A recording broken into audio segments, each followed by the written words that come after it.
What made you create a pop-up restaurant, and what did you learn from the experience? Oh, that was a fun project.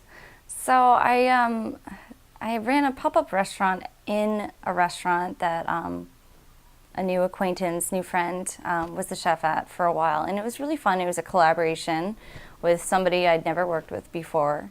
I'm always up for that kind of challenge, and it's funny because I think he'd heard of my pop-up dinners with the Hapa Kitchen or something else, some functions that I was doing.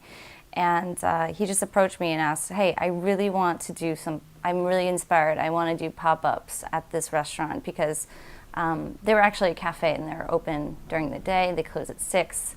So it's like free real estate for a dinner. So I think it's a perfect situation. You take over this tiny cafe and turn it into a restaurant, an occasional restaurant.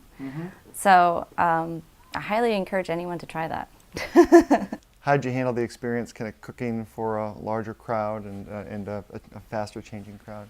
Yeah, that was a new experience because we didn't have everyone sit down at once and then serve them at once.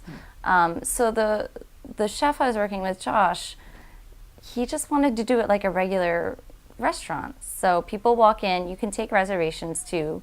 You try to turn over as many covers as you can within the course of the night. You make as many ingredients. It was like a regular restaurant. So I was like, oh, this is totally novel to me. And I was describing how I did, and he's like, oh, that's totally novel to me, like the whole supper club way. Everyone sits and eats at once. So we tried it his way.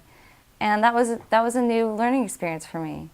And then I realized, oh, it's about volume and making people leave sooner. I mean, not that we did, of course, but in theory, that's how a restaurant works. Is you got to turn it over. And how did that compare and contrast with, say, the Hapa Kitchen Supper Club?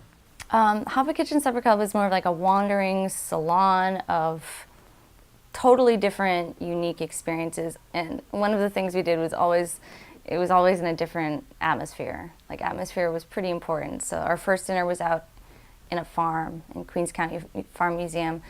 We had 2 big, huge events that were at the Gowanus Yard, or the Brooklyn Yard it used to be called, and that was pretty cool. Then we did other intimate dinners that were at people's houses, and we kind of really decked it all out in a certain way, like for this one Shanghai and French dinner, Paris of the East, and we got all dressed up in cheap-house.